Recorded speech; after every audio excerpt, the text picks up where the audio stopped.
اللهم صل وسلم على نبينا محمد رب اشرح لي صدري ويسر لي أمري واحلل عقدة من لساني يفقه قولي رب يسر ولا تعسر وتمم بالخير اللهم وفقنا لما تحب وترضى آمین یا رب العالمین۔ پارہ نمبر 27، قرآن حکیم کے 27 پارے میں 27ویں پارے میں سورۃ الزاریات کے 2 رکوع اور سورہ طور سے لے کر سورہ حدید تک 6 مکمل صورتیں شامل ہیں انشاءاللہ۔ اور سورہ زاریات کا انشاءاللہ آغاز کرتے ہیں۔ اعوذ باللہ من الشیطان الرجیم، رکوع نمبر اس کا 2 ہے کیونکہ پہلا ہم پچھلے پارے میں کور کر کے آ چکے۔ آیات اس کی 24 سے لے کے 46 تک ہے۔ مجرم قوموں کے جرائم اور ان پہ عذاب کا ذکر ہے اس رکوع میں۔ سب سے پہلے یہاں پر حضرت لوط علیہ السلام کی قوم کا تذکرہ ہے۔ ان سے پہلے ابراہیم علیہ السلام کے پاس فرشتے آئے تھے، پھر وہ فرشتے حضرت لوط علیہ السلام کی قوم کی طرف آئے۔ ابراہیم علیہ السلام کو ان فرشتوں نے بشارت دی تھی اسحاق علیہ السلام کی ولادت کی، اور حضرت لوط علیہ السلام کی طرف یہ فرشتے آئے تھے اس قوم کو عذاب دینے کے لیے جو کہ ہم جنس پرستی کے گھناؤنے جرم میں مبتلا تھی۔ تو یہاں ذکر ہے قوم لوط پر بھی جو ہے، اس کے حوالے سے بھی آل فرعون پر بھی، قوم عاد پر بھی، اور قوم ثمود پر اور قوم نوح پر بھی ان کے جرائم کی وجہ سے اللہ سبحانہ و تعالیٰ نے جیسے جیسے ان قوموں کی طرف عذاب بھیجے وہ سارا تذکرہ ہے۔ اور یہ ذکر چونکہ قرآن کریم میں ہم بار بار کر کے آ چکے ہیں، اس لیے میں نے یہاں پہ بہت مختصراً اس کو ٹچ کیا ہے۔ پھر رکوع نمبر 3 ہے ہمارے پاس، آیات اس کی 47 سے لے کر 60 تک ہیں۔ انسانوں اور جنوں کا مقصد بتا دیا گیا کہ ان کی کریشن کا، ان کی تخلیق کا مقصد بیسیکلی اللہ سبحانہ و تعالیٰ کی عبادت ہے۔ کیا اس میں بتایا گیا کہ اتنا بلند و بالا آسمان ہے، پھر اتنی وسیع و عریض زمین ہے اللہ تعالیٰ نے بنائی ہے، اور وہ اللہ اس کائنات کو وسعت دیے چلا جا رہا ہے۔ ہر شے اللہ سبحانہ و تعالیٰ نے جوڑے کی شکل میں بنائی ہے۔ دنیا کا بھی جیسے جوڑا ہے، جیسے دنیا ہے تو اس کا جوڑا کیا ہے؟ آخرت کی زندگی۔ دنیا عارضی ہے لیکن آخرت دائمی زندگی ہے۔ پھر مزید یہ بتایا گیا کہ ہم آخرت میں کامیاب ہونا اگر چاہتے ہیں تو ہم اپنے مقصد زندگی کو پورا کریں، کیونکہ انسانوں اور زندگی کا مقصد آیا نمبر 56 میں ایکسپلین کر دیا گیا ہے، وَمَا خَلَقْتُ الْجِنَّ وَالْإِنسَ إِلَّا لِيَعْبُدُونَ۔ اللہ سبحانہ و تعالیٰ فرماتا ہے میں جنات اور انسانوں کو، میں نے جنات اور انسانوں کو صرف اپنی عبادت کے لیے پیدا کیا ہے۔ تو پوری زندگی کا مقصد اللہ سبحانہ و تعالیٰ کی عبادت بتایا گیا ہے۔ 24 آورز میں، جتنے بھی 24 آورز ہے ہمارے پاس، اس گزرتے دنوں کی، دن راتوں کی زندگی میں اسی کو 24 گھنٹوں میں اسی کو معبود مانتے ہوئے اس کی اور اس کے رسول صلی اللہ علیہ وسلم کی اطاعت کرنا، یہ عبادت انفرادی معاملات میں انسان سے اللہ کو مطلوب ہے، اور اجتماعی معاملات زندگی میں بھی۔ تو اللہ سبحانہ و تعالیٰ ہمیں اس کی اجتماعی طور پہ بھی توفیق عطا فرمائے جب اجتماعیت میں ضرورت ہوتی ہے، اور جب ڈیفینیٹلی انفرادی طور پہ انڈیویجولی ہم سب زندگی گزارے تو اللہ سبحانہ و تعالیٰ 24/7 ہمیں یہی توفیق دے کہ اسی کو معبود مانیں، اسی کی مرضی پہ چلیں، اسی کی مانیں، اور اللہ سبحانہ و تعالیٰ ہمیں دین کے تمام تقاضوں کو پورا کرنے کی توفیق عطا فرمائے، اس مقصد میں ہمیں کامیاب کرے۔ اور پھر یہ بھی بتا دیا گیا کہ جو ان تقاضوں سے فرار اختیار کرے ان کے لیے ناکامی اور ذلت والا عذاب ہے، اور رسوائی کا بیان بھی یہی ملتا ہے۔ پھر سورۃ الزاریات کے بعد سورۃ الطور کا آغاز ہوتا ہے۔ کافروں کے لیے یہاں پہ جلال کے ساتھ، باقاعدہ جلال کے ساتھ، ایک غضب کے انداز کے ساتھ وارننگ دی گئی ہے، ڈراوے اللہ تعالیٰ نے بیان کیے ہیں۔ مکی دور کی آخری صورتیں جو آخری پاروں میں ہیں، ان کے اندر جو مشرکین مکہ کی طرف سے مخالفتیں آ رہی تھیں، جس طرح کی بھی کانفلکٹ جاری تھی، اس کا تذکرہ اب ہمیں یہاں ملے گا۔ اب دیکھیں رکوع نمبر 1 اس کا، آیات 1 سے لے کر 28 تک ہیں۔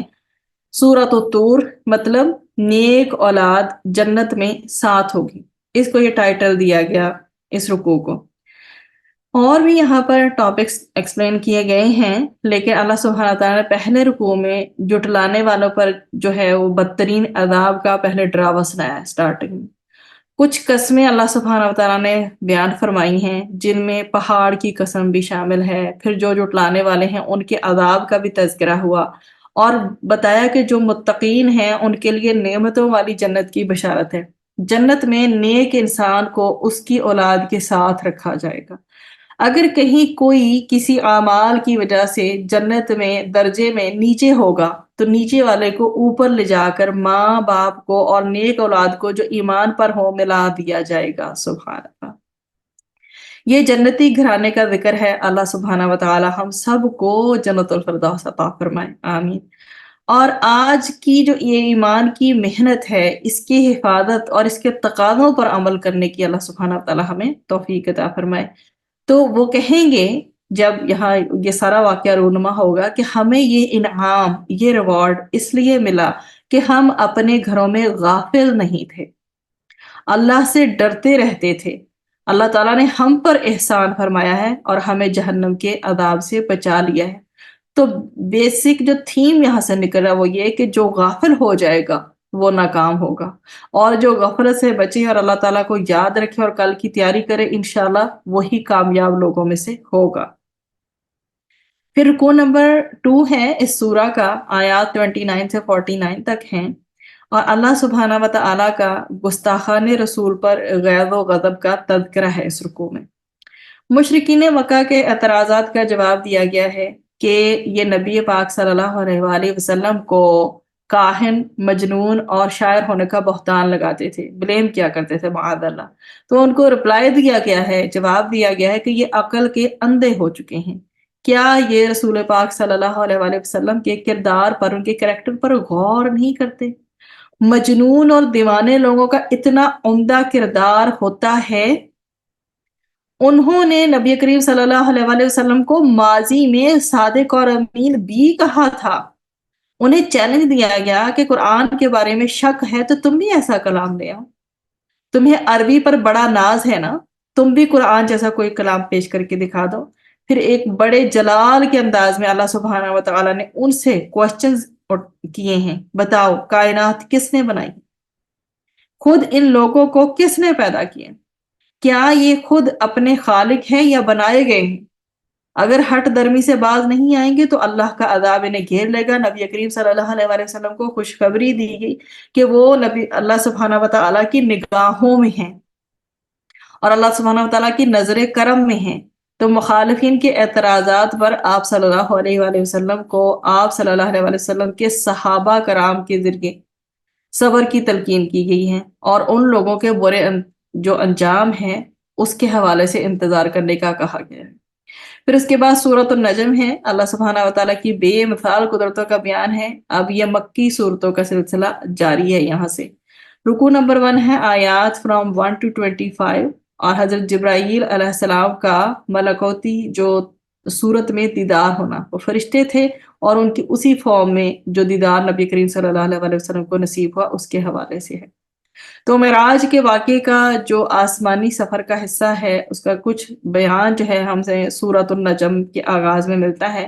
ابتدا میں یہ ذکر ہے کہ اللہ کے نبی صلی اللہ علیہ وآلہ وسلم اپنی خواہش سے کچھ ارشاد نہیں فرماتے، جو ارشاد فرماتے ہیں وہ آپ صلی اللہ علیہ وآلہ وسلم پر اللہ تعالیٰ کی طرف سے وحی کیا جاتا ہے، وہ قرآن حکیم ہو اور یا پھر آپ صلی اللہ علیہ وآلہ وسلم کے ارشادات مبارک، سب کچھ اللہ تعالیٰ نے آپ صلی اللہ علیہ وآلہ وسلم کو وحی کے ذریعے عطا فرمایا ہے۔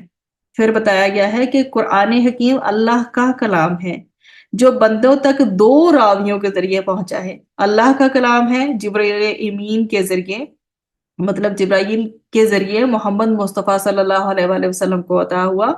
بتایا گیا کہ ایک ہے جبرائیل علیہ السلام اور ایک ہے محمد کریم صلی اللہ علیہ وآلہ وسلم، یہ 2 راوی ہیں۔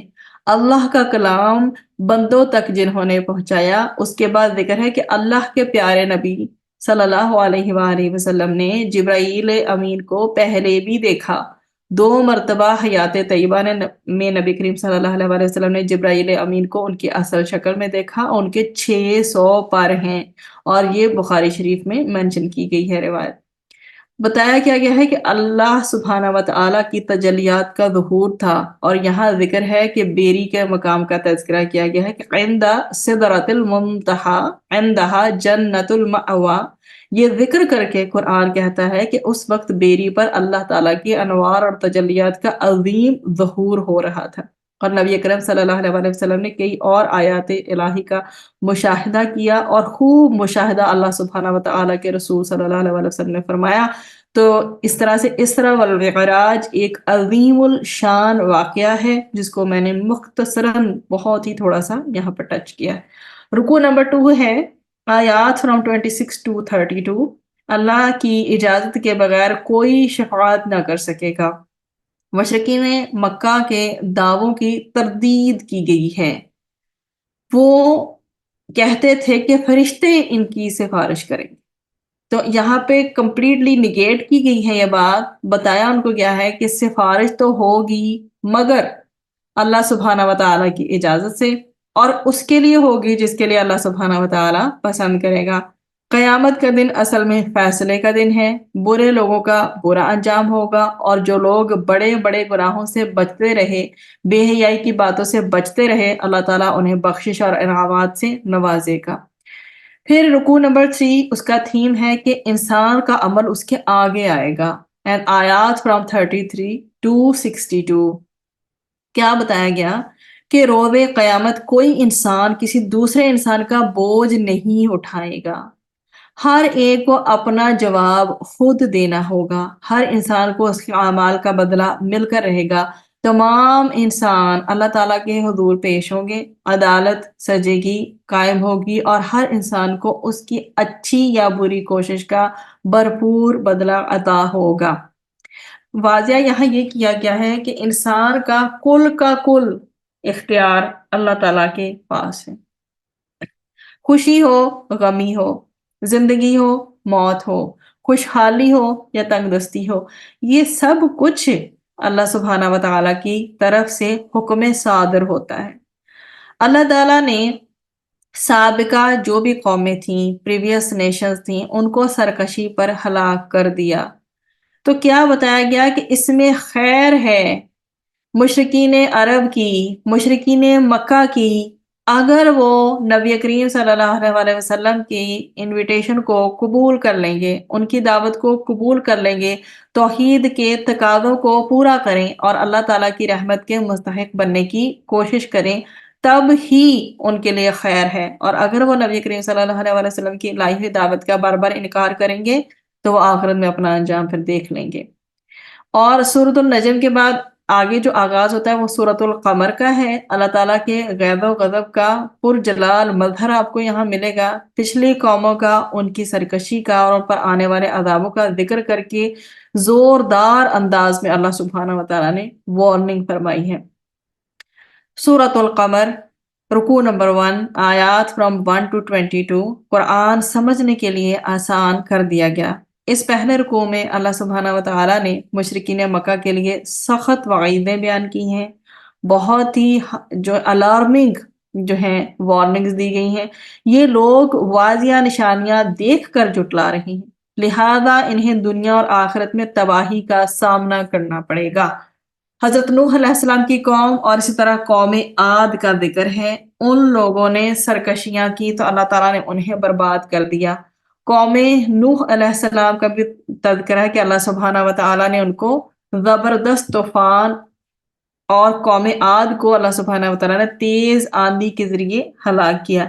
اگر آپ یہ دیکھیں اس میں حضرت نوح علیہ السلام کی بہت ہی خوبصورت دعا ملتی ہے، فَدَعَا رَبَّهُ أَنِّي مَغْلُوبٌ فَانتَصِرْ۔ انہوں نے اپنے پروردگار سے دعا کی کہ میں مغلوب ہو چکا ہوں، اب تو ان سے بدلہ لے۔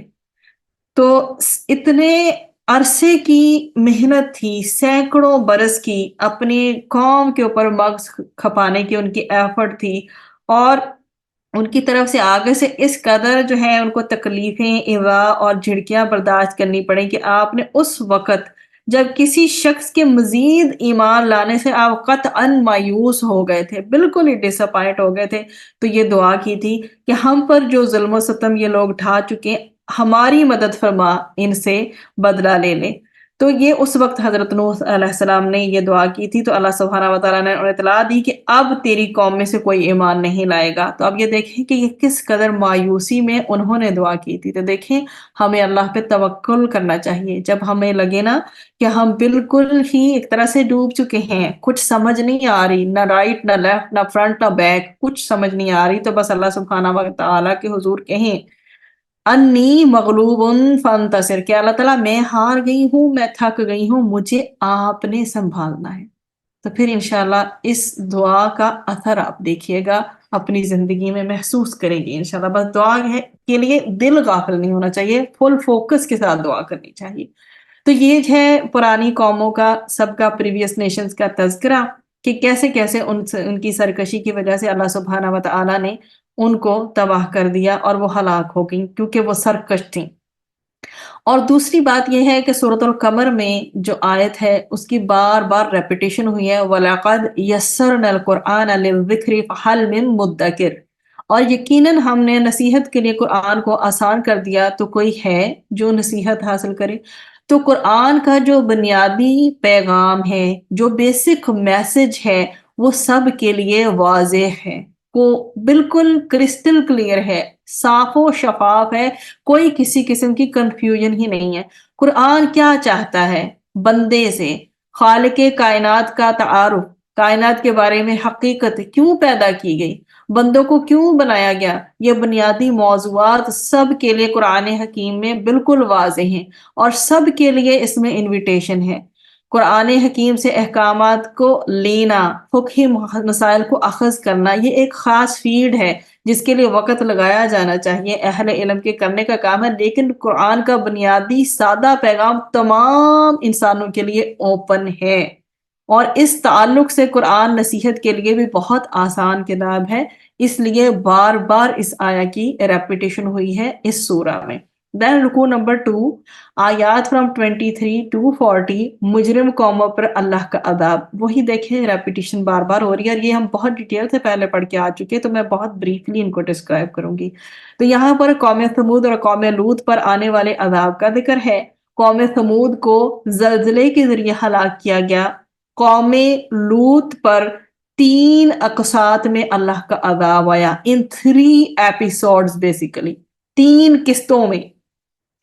ان کو پہلے اندھا کیا گیا، بلائنڈ کیا گیا، اس کے بعد ان کی بستیوں کو الٹ دیا گیا، اپ سائڈ ڈاؤن، پھر ان پر تیز ہواؤں کے ذریعے کنکریوں کی بارش کی گئی۔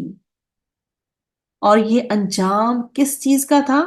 ہم جنس پرستی کا، ہومو سیکشول ہونے کا، اور ان کو پھر تباہ و برباد کر دیا گیا۔ اللہ سبحانہ و تعالیٰ سے دعا ہے اس مقام پر کہ اللہ تعالیٰ ہمیں، ہماری آنے والی نسلوں کو اس طرح کی برائی سے بچائے، کیونکہ یہ جو فتنہ اتنا زیادہ پھیل گیا ہے نا، اللہ تعالیٰ میری، آپ کی، ہماری اولادوں کی، ہماری آنے والی نسلوں کی بھی اس فتنے سے حفاظت فرمائے، ہر لمحہ حفاظت فرمائے۔ بہت دعائیں کیا کریں۔ پھر رکوع نمبر 3 ہے، آیات 41 سے لے کر 55 تک ہیں۔ جیسا عمل ہوگا ویسا ہی بدلہ ملے گا۔ یہاں جو ہے تیسرا رکوع، اس میں آل فرعون پر عذاب کا تذکرہ ہے۔ کیا آگاہ کیا گیا کہ جو قوم اللہ تعالیٰ کی نافرمانی کرے گی، ڈس اوبیڈینٹ رہے گی، اپنے کیے کا وبال وہ پا کر رہے گی۔ مشرکین مکہ اگر نافرمانی پر اڑے رہے، بضد رہے، تو ان کے ساتھ بھی اسی طرح کا معاملہ کیا جائے گا، اور وہ رسوائی سے دوچار ہوں گے۔ قیامت کے دن انہیں منہ کے بل جہنم کی آگ میں گھسیٹا جائے گا، اور بتا دیا گیا کہ ہر عمل خواہ چھوٹا ہو یا بڑا لکھا جا رہا ہے، اور اس کے مطابق پھر بدلہ ملے گا۔ اور متقین کے لیے اللہ کے ہاں وہاں قرب کا مقام ہوگا، اور جنت کے مشروبات سے وہ لوگ لطف اندوز ہو رہے ہوں گے۔ اللہ سبحانہ و تعالیٰ سے ہم بھی یہی دعا کرتے ہیں کہ اللہ تعالیٰ ہمیں جنت الفردوس عطا فرمائے، آمین۔ اس کے بعد سورۃ الرحمن کا تذکرہ ہے، قرآن کی زینت کہا گیا اسے، اور 31 مرتبہ وہ آیت کریمہ اس میں آئی ہے، فَبِأَيِّ آلَاءِ رَبِّكُمَا تُكَذِّبَانِ، کہ پس تم اپنے رب کی کن کن نعمتوں کو جٹلاؤ گے۔ تو سورۃ الرحمن رکوع نمبر 1، آیات فرام 1 to 25۔ قرآن حکیم کے سیکھنے اور سکھانے کی فضیلت بھی اس میں ملے گی۔ ابتدا میں 4 چوٹی اور عروج کی باتوں کا اللہ سبحانہ و تعالیٰ نے ذکر کیا۔ اللہ کی سب سے پیاری بہترین صفت رحمان کا اللہ نے ذکر فرمایا ہے۔ اللہ تعالیٰ نے سارے ہی علوم سکھائے، لیکن بہترین علم جو اللہ نے سکھایا، بہترین علم جو اللہ نے عطا فرمایا، وہ قرآن کا علم ہے۔ ساری مخلوق اللہ کی ہے، لیکن بہترین مخلوق انسان ہے۔ سبحان اللہ۔ پہلے اللہ سبحانہ و تعالیٰ نے کیا فرمایا کہ وہ رحمان ہے، اس کے بعد بہترین جو علم گفٹ کیا گیا ہمیں وہ قرآن ہے، اور اس کے بعد پھر یہ بھی بتا دیا کہ بہت ساری مخلوقات ہیں دنیا میں، لیکن جو سب سے بہترین مخلوق ہے وہ انسان ہے۔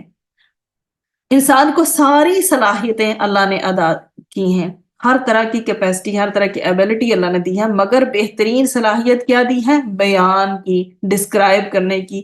تو انسان کو چاہیے کہ اللہ کے عطا کردہ بہترین صلاحیتوں کو، اپنی جو ایبلٹیز ہیں ان کو اس کے بہترین کلام قرآن حکیم کے سیکھنے سکھانے میں استعمال کریں۔ اللہ کے نبی صلی اللہ علیہ وآلہ وسلم فرماتے ہیں نا، بخاری شریف کی روایت ملتی ہے، زبان زد عام ہماری زبانوں پر رہتی ہے، خیرکم من تعلم القرآن وعلمہ، تم میں سے بہترین وہ ہے جو قرآن سیکھے اور سکھائے، کیونکہ اللہ تعالیٰ نے اپنی صفت سے ذکر کیا، پھر اپنی دی ہوئی بہترین کتاب سے ذکر کیا، پھر بہترین مخلوق کا ذکر کیا، پھر کیا کہا کہ بیان کی جو ایٹریبیوٹ سے انسان کو نوازا ہے، اس خوبی سے نوازا، تو جب میں نے اسے بیان کی طاقت دے دی ہے، ڈسکرائب کرنے کی طاقت دے دی، تو وہ کیوں نہیں میرے دین کے لیے اس کو یوز کرتا؟